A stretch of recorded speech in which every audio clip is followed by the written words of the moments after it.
பத்தி மட்டும்தான் இருக்காங்க. உங்களுக்கு ஒரு விஷயம் தெரியுமா அர்ஜுன்? இவன் ஹாஸ்பிட்டல்ல விஜய் சார் இருக்கார்ல, அவர் என்னோட அப்பா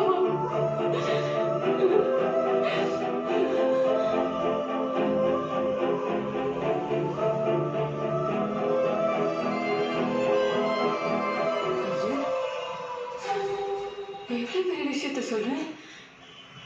எதுவுமே ரியாக்ட் பண்ணாம இருக்க.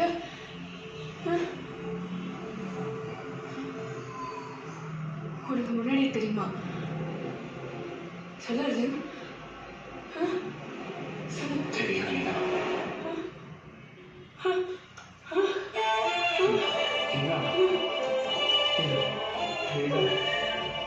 ரீனா, நான் ஏன் சொல்லாம வைக்கிறேன்? ரீனா, ரீனா, எப்போ இருந்து தெரியும் அர்ஜுன்? சொல்ல, எப்போ இருந்து தெரியும்?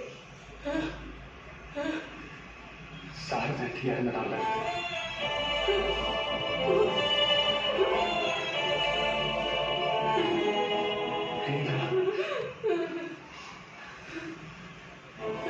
ரசீனாக்கு அவனே சொல்றத சொல்லி என்ன சொல்லணும்னு நான் சொன்னேன். நான் என்ன பண்ணேன்? அவங்க சொல்ல வேணாம் சொன்னா முன்னாடி நான் கூட தான் உனக்கு சொல்ல வேணாம் சொன்னேன். எல்லாருக்கிட்டே சொன்னேன். உனக்கே தெரியும் இந்த விஷயம் சொல்றதுக்கு அதிகமா தான் கரெக்டான பர்சன். நான் சொன்னது தப்பாயிரும் இல்லை, உனக்கு புரியுதுல்ல? யார் சொல்லிருந்தா இல்ல அர்ஜுன்? நீ சொன்ன என்ன மாறி போது, அவங்க சொன்ன என்ன மாறி இருக்கும்? சாரி, என்ன எதுவுமே மாறாது அர்ஜுன். எனக்கு என்ன பண்றதுன்னே தெரியல ரீனா. போன வாட்டி பண்ண தப்பு பண்ணக்கூடாது மட்டும்தான் யோசி. எனக்கு ஒரு ப்ராப்ளம், ஹாஸ்பிட்டல் ப்ராப்ளம் எல்லாம் ஒன்றா வரனால எனக்கு என்ன பண்றதுன்னே தெரியல ரீனா. ப்ளீஸ் புரிஞ்சுக்கோ. நீ தானே புரிஞ்சுக்கோ ரீனா. ரீனா, ரீனா, ரீனா.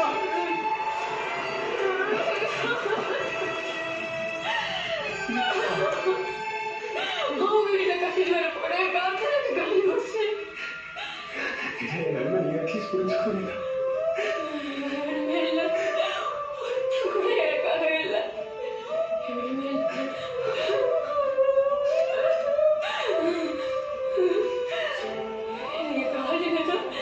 உலகமே பின்னாடி இருக்கு. சந்தோஷப்பட்டேன். நான் கூட முடியல. எல்லாமே தலைகீழா மாறிடுச்சு. நான் இருக்கேன் என்று மூஞ்சில பார்க்க கூட பிடிக்கல.